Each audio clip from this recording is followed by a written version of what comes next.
అదాని మీద ఇక అమెరికాలో కేసులు లేవు, కొటేషన్ కేసులన్నీ.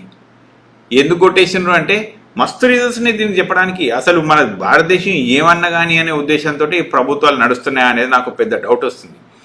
అదాని ఏం చేసినట్టే సోలార్ ప్యానెల్స్ మన ఇండియాలో కొనడానికి మన గవర్నమెంట్ అఫీషియల్స్కి $250 బిలియన్, అంటే యావరేజ్గా ఒక 2,000 కోట్లు వేసుకుందాం మనం. 2,000 కోట్లు మన దగ్గర ఉన్న అఫీషియల్స్కి ఆయన బ్రైబ్ చేసిండు, అంటే కరప్షన్ లాగా చేసిండు. అమెరికాలో ఏముంటుందంటే నువ్వు ఏ దేశంలో కరప్షన్ చేసినా నీ మీద కేసు పెట్టచ్చు అక్కడ అమెరికాలో. సో అట్లా ఓ పద్ధతి ఉంటుంది అన్నట్టు. ఇట్లాంటివి ఉన్నాయి కాబట్టి మనం కొన్ని ప్రపంచ దేశాలు ఇంకా అమెరికాకు కొంచెం గౌరవం ఇస్తూ ఉన్నాయి కొన్ని సందర్భాల్లో. ఇక తర్వాత మిగతా కూడా ఉన్నాయి, అది వేరే విషయం అనుకోని. సో ఈయన ఇండియాలో సోలార్ ప్యానెల్స్ని చాలా తక్కువ ధరకి ఈయనకు వచ్చే విధంగా అన్ని బ్రైబ్ చేసుకున్నారని చెప్పి ఈయన మీద అమెరికాలో కేసు పెట్టారు. ఎప్పుడు అంటే జో బైడెన్ ఉన్నప్పుడే కేసు పెట్టారు. కేసు పెడితే దీనికి మన ప్రభుత్వం అప్పటి నుంచి ఇప్పటిదాకా ట్రేడ్ డీల్ చేసుకుంది అమెరికాతోటి. ఎట్లాంటి ట్రేడ్ డీల్ చేసుకుంది? అసలు నువ్వు కట్టాల్సిన పైసలు ఎంత, ట్యాక్సెస్ అంతకంటే ముందు <5% ఉండే. కానీ ట్రంప్ ఏం చేసినట్టే దాన్ని 15, 25%, 50% ఏడుదాకంటే ఆడదాకా తీసుకుపోయిండు. కానీ ట్రేడ్ డీల్లో ఇప్పుడు అమెరికా ఏం చేసిందంటే అన్ని దేశాలకు యావరేజ్ 15% ఇస్తే మన భారతదేశం మాత్రం 18% కట్టాలి. మరి ఎందుకు కట్టాలో నాకు తెలియదు. అది మరి మన ప్రధానమంత్రి కానీ మన మిగతా కేంద్ర ప్రభుత్వం కానీ ఎవ్వరు మాట్లాడలేదు. మేము 18% కట్టం బై, ఇది తప్పు, నువ్వు అందరికి ఇంత ఇస్తున్నావు, మాకు ఎందుకు ఇంత ఎక్కువ ఇస్తున్నావు, మేము మళ్ళీ దోస్తరం అంటున్నావు, అన్ని అంటున్నావు, ఇవన్నీ మాత్రం చేస్తున్నావు ఇట్లా అని చెప్పి ఒక్కరు అడగలేదు మన ప్రభుత్వం నుంచి. ఇది అడగలేదు కదా. ఇప్పుడు మనకు ట్రేడ్ డీల్లో మనం 18% కడుతున్నామా. తర్వాత అగ్రి ప్రోడక్ట్స్, అమెరికా నుంచి మనం అగ్రికల్చర్ ప్రోడక్ట్స్ కొనుక్కోవాలి. మరి ఇది ఎవరు కొనుక్కోవాలి? మరి ఇవి ఎట్ ది ఎండ్ ఏమవుతుందంటే మన రైతులు ఉంటారు కదా, మన రైతుల మీద గొడ్డలి పెట్టానుకోవచ్చు. ఇదంతా మన రైతులు నష్టపోవడానికి ఇది ఒక పెద్ద కారణం అవుతుంది రేపు పొద్దున. అంటే ఇప్పుడు ఇది ఇంకో పద్ధతి. ఇప్పుడు ఇక్కడ అయిపోలేదు కదా, మరి అదాని ఎట్లా బయటపడ్డాడు ఇంట్లో అంటే బ్రైబ్ స్టేషన్ కదా, అంటే ఒక 2,000 కోట్లు కట్టాడు కదా. మనం అట్లా లెక్కేసుకుంటే డాలర్స్లో మాట్లాడుకుందాం. ఈ 250 బదులు ఇప్పుడు ఆయన అమెరికన్ కోర్టు ఆయనకి ఏం చేసిందంటే $18 మిలియన్ ఫైన్ కట్టేసి సరిపోతుందని చెప్పింది. అంటే మొత్తం $250 మిలియన్ జస్ట్ 18 మిలియన్లు కట్టేసి మీద ఎట్లాంటి కేసు ఉండదు. దానికి తోడు ఇదే అదాని ఏం రీసెర్చ్ చేయడు, ఏమి కొత్త ఇన్నోవేషన్లు ఏముండవు, కేవలం ప్రభుత్వం కాంట్రాక్ట్లు మాత్రమే తీసుకుంటాడు. ఇక్కడ దానివల్ల పెద్ద ఉద్యోగాలు ఏమి ఉండవు.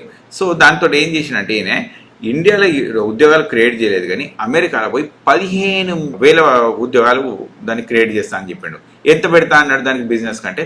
ఒక $10 బిలియన్, అంటే ఆల్మోస్ట్ 1,00,000 కోట్లు పెట్టి ఆయన ఇప్పుడు అమెరికాలో ఈ బిజినెస్ చేస్తూ ఉన్నారన్నమాట. ఇక మరి దీనికి ఏం చెప్తామో ఇక నాకైతే అర్థం కాదు. ఈయన ఇట్లున్నాడా. తర్వాత ఈయనకి ఇంకో అంబానీ, ఆయన కూడా ఒక పెద్ద గ్యాస్ కంపెనీ ఆడ కొంటుండే, అది కూడా $250 బిలియన్ బిజినెస్లు అవన్నీ. వీళ్ళు భారతదేశంలో పెట్టే పైసల కంటే వీళ్ళు పరాయి దేశంలో పెట్టే ఎక్కువ తయారైపోయింది. ఎందుకంటే ఇండియాలో కాంట్రాక్ట్లు వస్తాయి, ఇంకా అవే కాంట్రాక్ట్లు అక్కడ కూడా వస్తూ ఉంటాయి. కాంట్రాక్ట్లనే వీళ్ళు బిజినెస్లు చేస్తూ ఉంటారు, కానీ ఇన్నోవేషన్ తోటి ఏమీ చెయ్యలేదు. సో అసలు అన్నిటికంటే కామెడీ ఏంటంటే ఈయన మీద కేసు ఉంది కదా. ఈ కేసుకు వాదించే లాయర్ ఎవరు అంటే రాబర్ట్ గోఫ్రా. ఓకే, ఈ రాబర్ట్ ఎవరు అని కనుక చూస్తే డొనాల్డ్ ట్రంప్ పర్సనల్ లాయర్. ఈయన డొనాల్డ్ ట్రంప్ పర్సనల్ లాయర్ అయితే ఇక ఏమైందో ఇక మీరు కొంచెం ఆలోచించుకోవచ్చు. నేను చెప్పే పని ఏం లేదు అక్కడ. ఎందుకంటే Donald Trump lawyer, Adani lawyer ఇద్దరు ఒకటే. డొనాల్డ్ ట్రంప్ మరి ఇంకా ఆయన దానికి ఏం చేసినో మనకు తెలియదు.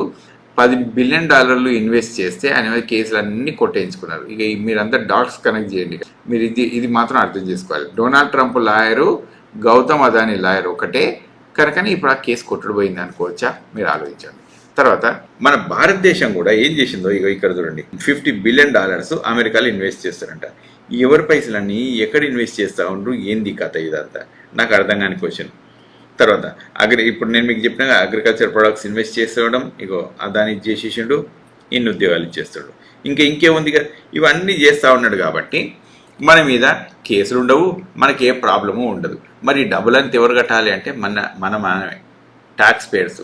కానీ అంధభక్తులు ఏం చెప్తారంటే అమెరికాలో ఇన్వెస్ట్ చేస్తే అమెరికాలో డబ్బులు వస్తాయి, ఇంకెక్కడేమన్నా చేస్తూ ఉంటాయి అక్కడ డబ్బులు వస్తాయి. ఇప్పుడు అదాని ఇంకక్కడ ఇన్వెస్ట్ చేస్తూ ఉంటాడు, అక్కడికి కూడా డబ్బులు వస్తూ ఉంటాయి. సో మసిపూసి మారడుగా చేయడానికి అసలు ఒక సిద్ధహస్తం ఒకటి తయారైపోయింది అన్నమాట. ప్రజలు ఒకసారి ఆలోచించుకోండి. ఇట్లా బ్రైబ్ చేస్తే ఎకానమీ ఎప్పటికి ముందరికి పోదు. వీళ్ళు రిచెస్ట్ పీపుల్ ఎట్లయినా భారతదేశంలో ఏమన్నా కొత్త కనుక్కున్నారా అంటే ఏమి కనుక్కోరు. జస్ట్ ప్రభుత్వ కాంట్రాక్ట్లు తీసుకుంటారు, ఎందుకంటే ప్రభుత్వం దగ్గర ఉంటారు కాబట్టి వాళ్ళ లెక్క నడిచిపోతాయి. ఇంతకు మించి ఏమీ ఉండదు. ఒకటే, at the end of the day Adani Scott free, ఆయన మీద ఎట్లాంటి కేసులు లేవు. ఇంకా 1000 కోట్లు ఆయన కరప్షన్ చేసినా కూడా దానికి ఎట్లాంటి కేసు ఉండదు. జస్ట్ 180 కోట్లు కట్టేస్తే సరిపోతుంది అది.